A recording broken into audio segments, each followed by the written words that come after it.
नमस्कार, आप देख रहे हैं बिग न्यूज बिग शो। आपके साथ मैं हूं राज। बिग न्यूज बिग शो में हमारी पहली खबर केंद्रीय कैबिनेट की बैठक रहने वाली है। पीएम नरेंद्र मोदी की अध्यक्षता में हुई इस बैठक में कई अहम मुद्दों पर चर्चा हुई। दरअसल 21 जून से मॉनसून सत्र की शुरुआत होने जा रही है और इसमें कोई शंका नहीं है कि इस बार विपक्ष बिहार में वोटर लिस्ट वेरिफिकेशन का मुद्दा उठाएगा और इसके जरिए एकजुटता दिखाने की भी कोशिश होगी।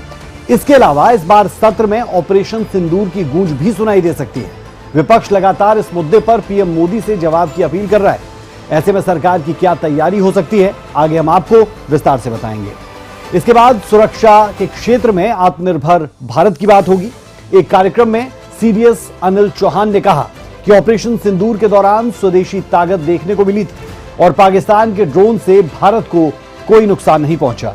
इस बीच भारत के विदेश मंत्री एस जयशंकर ने चीन की धरती से आतंकवाद पर बड़ा प्रहार किया और एससीओ देशों से आतंकवाद पर जीरो टॉलरेंस की नीति अपनाने की अपील की। इसके बाद हमारी तीसरी खबर झांगुर बाबा को लेकर रहने वाली है, जिसके गुनाहों की फेहरिस्त हर दिन बढ़ती जा रही है।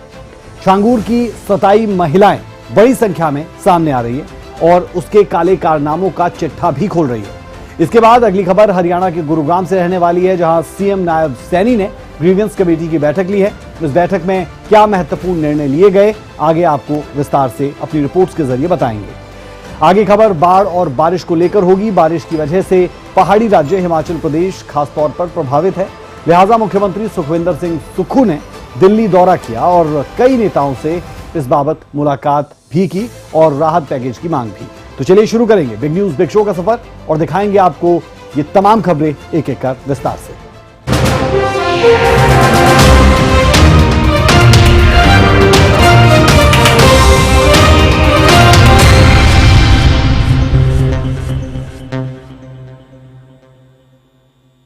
बिग न्यूज की शुरुआत केंद्रीय कैबिनेट की बैठक के साथ करेंगे। पीएम मोदी की अध्यक्षता में हुई इस बैठक में किसानों को बड़ी सौगात मिली है।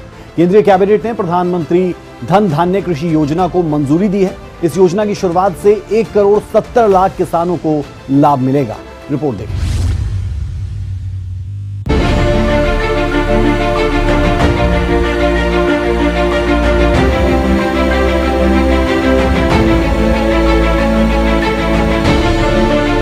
बिहार विधानसभा चुनाव से पहले किसानों को मोदी कैबिनेट ने बड़ी सौगात दी है।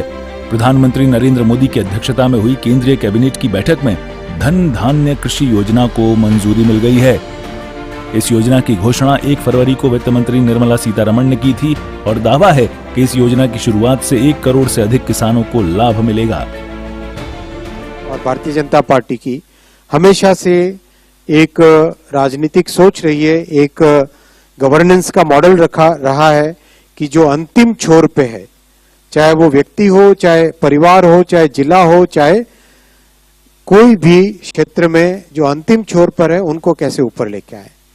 आपने देखा एस्पिरेशनल डिस्ट्रिक्ट्स का जो प्रोग्राम बना, उस प्रोग्राम को दुनिया भर ने सराहा, वर्ल्ड बैंक ने, यूएन ने, सबने सराहा कि ये दुनिया में डेवलपमेंट का एक नया मॉडल बना है।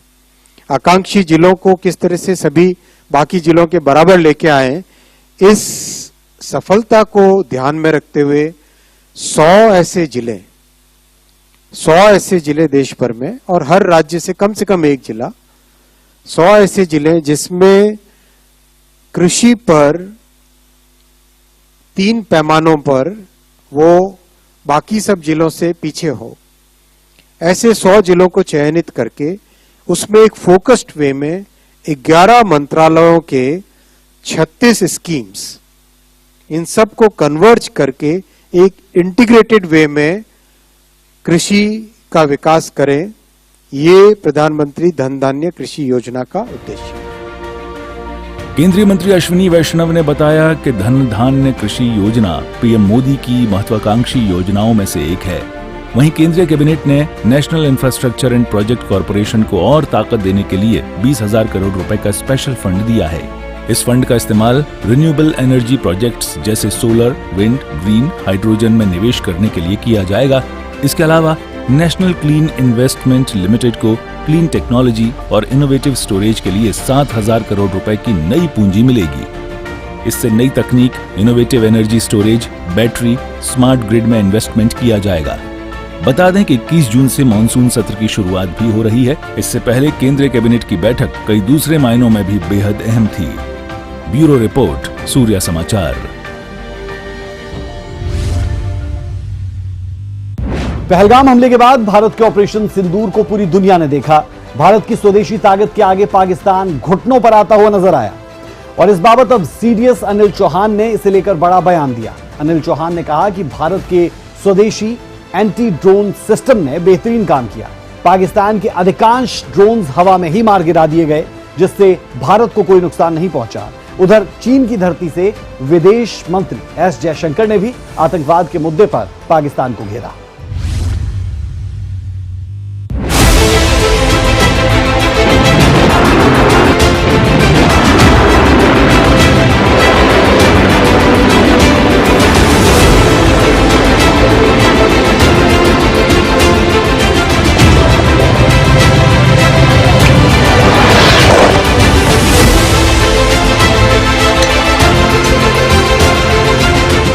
सुरक्षा के क्षेत्र में भारत तेजी से आत्मनिर्भरता की ओर बढ़ रहा है, जिसमें सेना को अभूतपूर्व सफलता मिली है।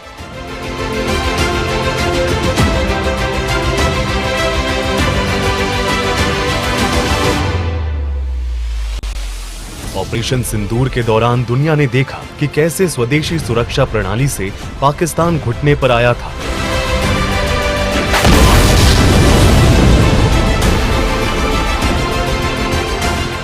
अब इसे लेकर सीडीएस अनिल चौहान ने बड़ा बयान दिया है। उन्होंने कहा कि ऑपरेशन सिंदूर के दौरान पाकिस्तान ने अनआर्म्ड ड्रोन्स इस्तेमाल किया था, जिसका जवाब भारतीय सेना ने स्वदेशी एंट्री ड्रोन सिस्टम से दिया था और पाकिस्तान के अधिकांश ड्रोन्स हवा में नष्ट कर दिए गए। इनमें एक भी ड्रोन भारत को नुकसान नहीं पहुंचा पाया था। During Operation Sindoor on 10th of May, Pakistan had used unarmed drones and loiter ammunitions. None of them actually could inflict any damage to Indian military or civilian infrastructure. Most of them were neutralized through a combination of kinetic and non-kinetic means, and some of them, in fact, could be recovered in almost intact conditions. We need to focus on combat in future in this particular lower airspace. CDS Anil Chauhan ने ये बात दिल्ली में आयोजित UAV यानी unmanned aerial vehicle और CUAS यानी counter unmanned area system की प्रदर्शनी में कही। इस दौरान अनिल चौहान ने आत्मनिर्भरता के दायरे को और बढ़ाने पर जोर दिया। अनिल चौहान ने कहा कि विदेशी तकनीकों पर निर्भरता हमारी तैयारियों को कमजोर करती है। Let's look at unarmed aerial vehicles, that includes drones, from a factual and conceptual viewpoint. Factually, drones are a proven reality. We know that their widespread utility in recent conflicts demonstrate how drones can shift tactical balance disproportionately to their size or price. Factual because the government of applications of US in modern warfare is challenging traditional ideas about air superiority, ground maneuver and force protection. Armed tactics, autonomous and intelligent operations, MUMT, asymmetric drone warfare are making large platforms vulnerable and driving militaries to rethink the conceptual aspects of air doctrines, development of a counter US system and adaptive rules of engagement. So in the conceptual realm, if you look, we always thought that airspace was one, it was kind of indivisible. And it's there where manned aircrafts traditionally dominated battlefield.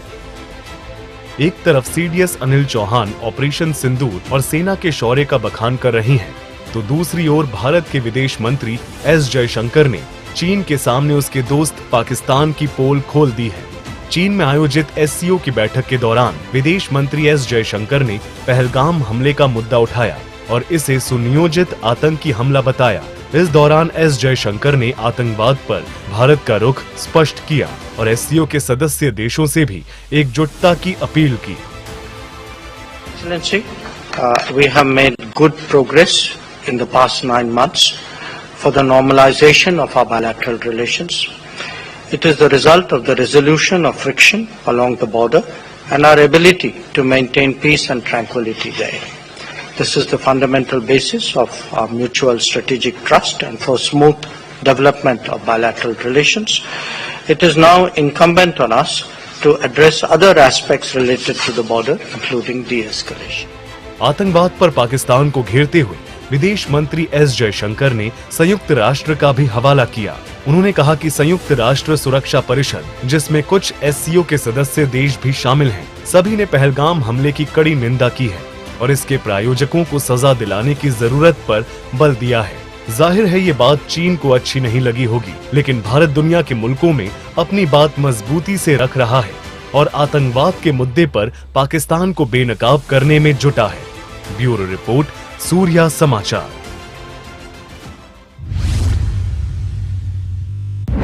अब खबर UP में धर्मांतरण के उस खेल की करेंगे जिसका मास्टरमाइंड छांगूर बाबा पुलिस की गिरफ्त में है और बाहर हर दिन चौंकाने वाले खुलासे होते हुए नजर आते हैं। अब तक छांगूर की सताई गई कई ऐसी महिलाएं सामने आ चुकी है जो उसके काले कारनामों की पोल खोल रही है और इसी कड़ी में गाजियाबाद की एक महिला ने आरोप लगाया कि उसकी बहन छांगूर के जाल में फंसने के बाद से गायब है।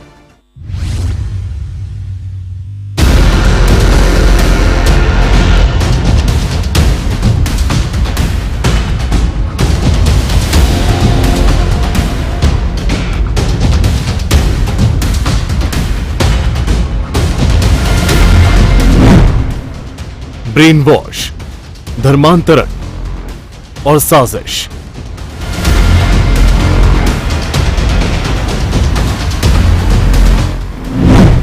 छांगूर का गाजियाबाद कनेक्शन।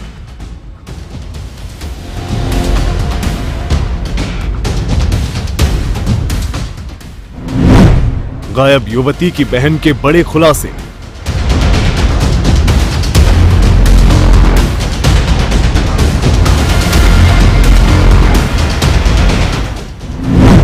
दुबई भेजने के नाम पर किया गायब। छांगूर बाबा उर्फ जलालुद्दीन के अपराधों की रोज नई कुंडली सामने आ रही है।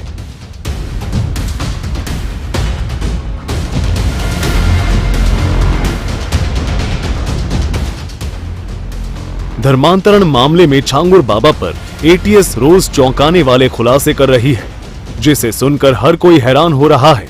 ताजा खुलासा जलालुद्दीन के गाजियाबाद कनेक्शन का सामने आया है, जहां एक लापता युवती की बहन ने बड़ा खुलासा करते हुए बताया कि कैसे उसके माइंड को वॉश किया गया।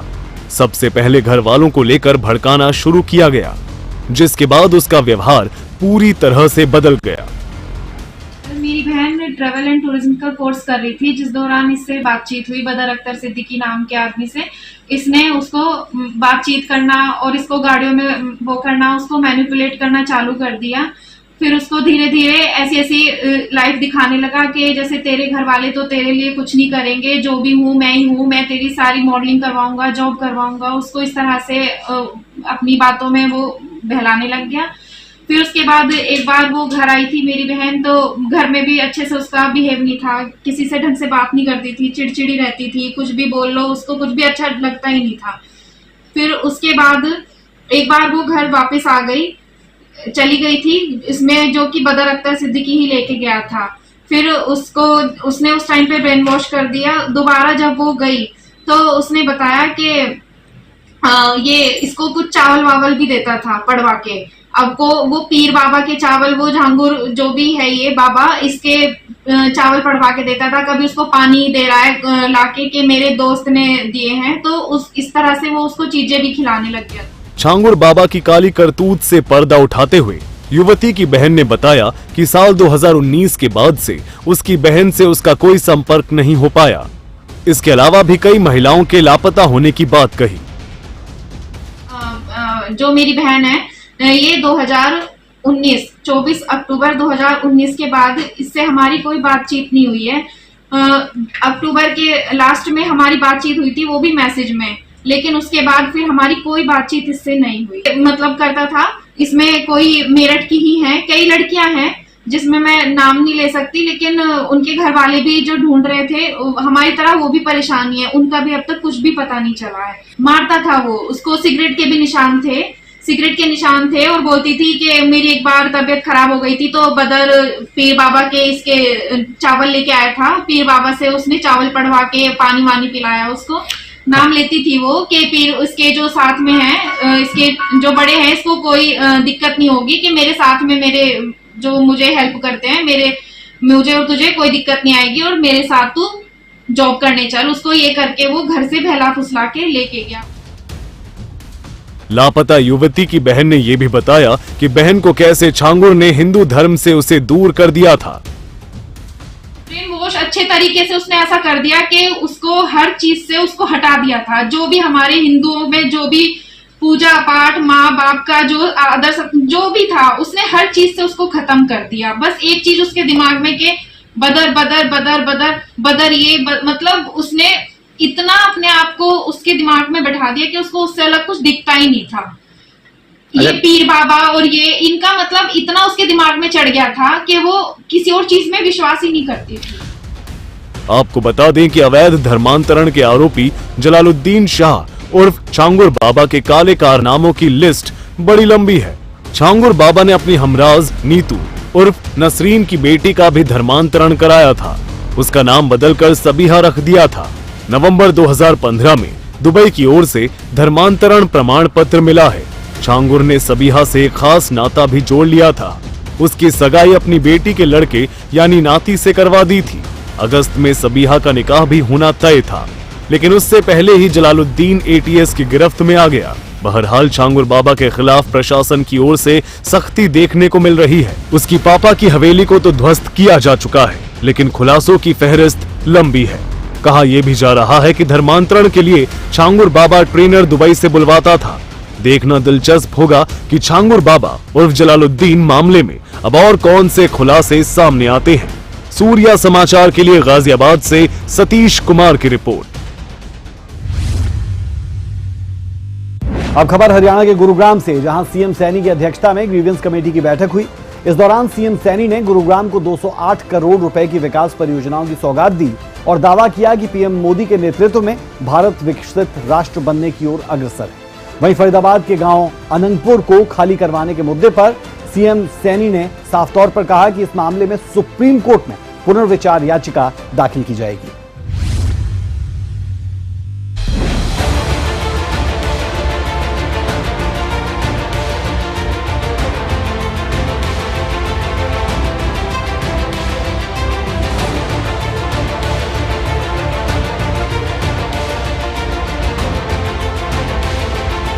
गुरुग्राम में मुख्यमंत्री नायब सिंह सैनी की अध्यक्षता में ग्रीवेंस कमेटी की बैठक हुई। इसमें कुल 18 समस्याएं सुनवाई के लिए रखी गई थीं, जिसमें 15 समस्याओं का मौके पर निपटारा किया गया।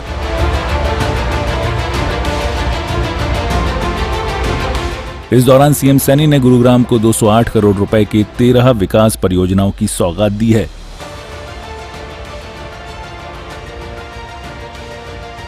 $208 करोड़ 97 लाख रुपए की 11 परियोजनाओं के उद्घाटन और शिलान्यास आज किए हैं। इनमें ये कुल 13 परियोजनाएं हैं। 13 परियोजनाओं में से 11 परियोजनाओं के आज 169 करोड़ 5 लाख रुपए की लागत से उद्घाटन हुए हैं और 29 करोड़ 92 लाख रुपए की लागत से 2 परियोजनाओं का शिलान्यास किया है। मुख्यमंत्री नायब सिंह सैनी से फरीदाबाद के गांव अनंगपुर से आए प्रतिनिधिमंडल ने भी मुलाकात की और अपनी समस्याओं से अवगत कराया, जिस पर सीएम सैनी ने भरोसा दिया कि इस मसले पर सुप्रीम कोर्ट में पुनर्विचार याचिका दायर की जाएगी। बता दें कि अनंगपुर गांव के बड़े हिस्से पर वन विभाग अपना दावा ठोकता है और अब इस पर सुप्रीम कोर्ट अपना फैसला सुना चुका है। आदरणीय कृष्णपाल जी गुर्जर और हमारे विधायक, मंत्रीगण और प्रमुख लोग जो फरीदाबाद के थे वो सभी मिले थे और हमने उनको कहा है कि हम अपनी आपकी बात को माननीय सुप्रीम कोर्ट जो हमारी सीसी कमेटी है उसके आगे हम रखेंगे और सीसी कमेटी माननीय सुप्रीम कोर्ट को अवगत कराएगी, क्योंकि हमने जो कार्रवाई की है, क्योंकि आगे गरीब परिवार हैं, गरीब घर हैं और इन्वायरमेंट को उन परिवारों से, क्योंकि सैकड़ों वर्षों से वो गांव बसा हुआ है, आज का नहीं है, सैकड़ों वर्षों से गांव बसा हुआ है, हम माननीय सुप्रीम कोर्ट से ये निवेदन करेंगे उस कमेटी के माध्यम से कि उसके ऊपर थोड़ा विचार किया जाए, क्योंकि गरीब परिवार है और माननीय प्रधानमंत्री जी तो घर बना करके लोगों को देने का काम कर रहे हैं ताकि इन्वायरमेंट भी बचा रहे, उसको भी दिक्कत ना आए, और उसके बारे में जो भी फैसला माननीय सुप्रीम कोर्ट का होगा हम उसको सिर माथे लेकर के काम करेंगे। मुख्यमंत्री नायब सिंह सैनी ने कहा कि पीएम मोदी के नेतृत्व में देश विकसित राष्ट्र की ओर अग्रसर है और हरियाणा में तेजी से विकास कार्य हो रहे हैं। ब्यूरो रिपोर्ट, सूर्या समाचार।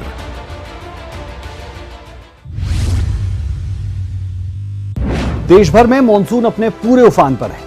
पहाड़ से लेकर मैदान तक बारिश और बाढ़ का कहर लगातार जारी है। कहीं सड़कों पर सैलाब और भूस्खलन है तो कहीं बाढ़ में घर जमींदोज होते नजर आते हैं, यानी आम जनजीवन पर प्राकृतिक आपदा भारी पड़ रही है। वहीं मौसम विभाग ने दिल्ली एनसीआर से लेकर अन्य मैदानी इलाकों तक और साथ साथ पहाड़ों में भारी बारिश का अलर्ट जारी किया है। रिपोर्ट देखिए।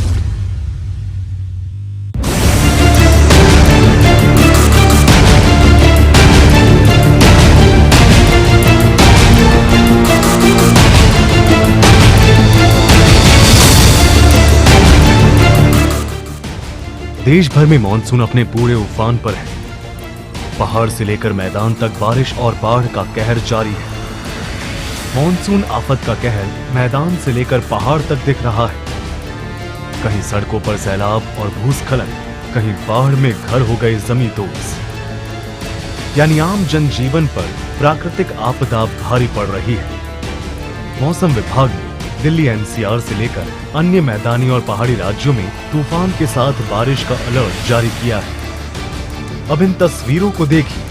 मंडी, हिमाचल प्रदेश, संभल, यूपी, देहरादून, उत्तराखंड, नाहर, असम, श्रीनगर, जम्मू कश्मीर, जीरकपुर, हरिद्वार, यानी देश का कोई हिस्सा ऐसा नहीं है जहां आफत की बारिश ना हो रही हो।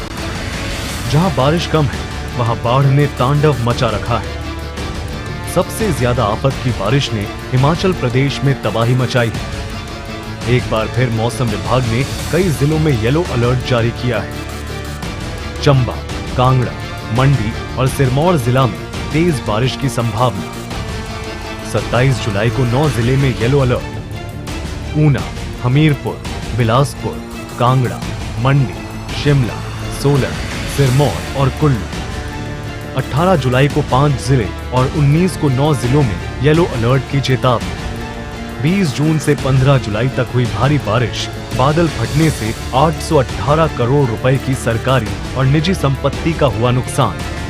हिमाचल में आई आपदा से 106 लोगों की गई जान। भारी बारिश से 199 सड़कें, 68 विद्युत ट्रांसफार्मर और 171 पेयजल परियोजनाएं बाधित। जिस प्रकार से लगातार मौसम विभाग अलर्ट जारी कर रहा है, उससे कहा जा रहा है कि आने वाले समय में हालात और खराब हो सकते हैं। हिमाचल प्रदेश के मुख्यमंत्री सुखविंदर ठाकुर ने आपदा को लेकर केंद्र सरकार से मदद की गुहार भी लगाई है, जिससे आपदा से राहत मिल सके। माननीय गृह मंत्री जी से चर्चा हुई कि हिमाचल प्रदेश में जो डिजास्टर आया है उससे बहुत नुकसान हुआ है, और मैंने माननीय गृह मंत्री जी ने हमें कहा कि मैं आने वाले समय खुद भी हिमाचल प्रदेश का दौरा करूंगा, और निश्चित तौर पर ये जो डिजास्टर हो रहा है, उन्होंने अपने कंसर्न सेक्रेटरी को ये बोला कि जो क्लाउड बस्टिंग हो रही है, इस सब की एक स्टडी करवाने की जरूरत है, और क्लाइमेट चेंज के जो प्रभाव पड़ रहे हैं हिमाचल प्रदेश छोटे से राज्य में, तो उस दृष्टिकोण से उसको दिखाने की जरूरत है। तो एक केंद्रीय टीम जल्दी ही हिमाचल प्रदेश के दौरे पर जाएगी, जो अध्ययन करेगी, क्लाउड बस्टिंग का भी अध्ययन करेगी और जो डिजास्टर से जो नुकसान हुआ उसका भी अध्ययन करेगी, और उसके बाद एक स्पेशल रिलीफ पैकेज की मैंने बात की है।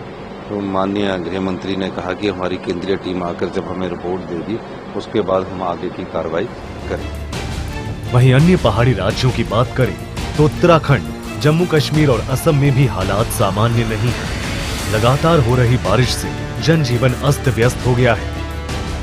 सिरमौर जिले में राष्ट्रीय राजमार्ग 707 पांवटा शिलाई और लाल ढांग में भी भारी भूस्खलन हुआ है। जिसकी वजह से यातायात पूरी तरह से बंद हो गया है।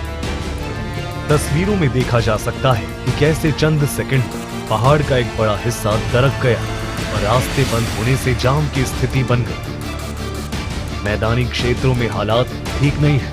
लगातार मौसम विज्ञान सचेत कर रहा है। कहीं सड़कों पर घुटनों तक पानी, तो कहीं अंडरपास में फंसी गाड़ियां। यानी देश का हर हिस्सा कहीं जल भराव से परेशान है, तो कहीं भारी भूस्खलन ने तबाही मचाई है। यानी प्राकृतिक आपदा के प्रकोप से देश का कोई हिस्सा अछूता नहीं है। मैदान से पहाड़ तक आफत की बारिश जारी है। ब्यूरो रिपोर्ट, सूर्या समाचार।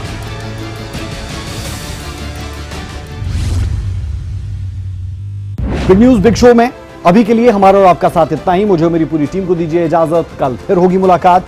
नमस्कार।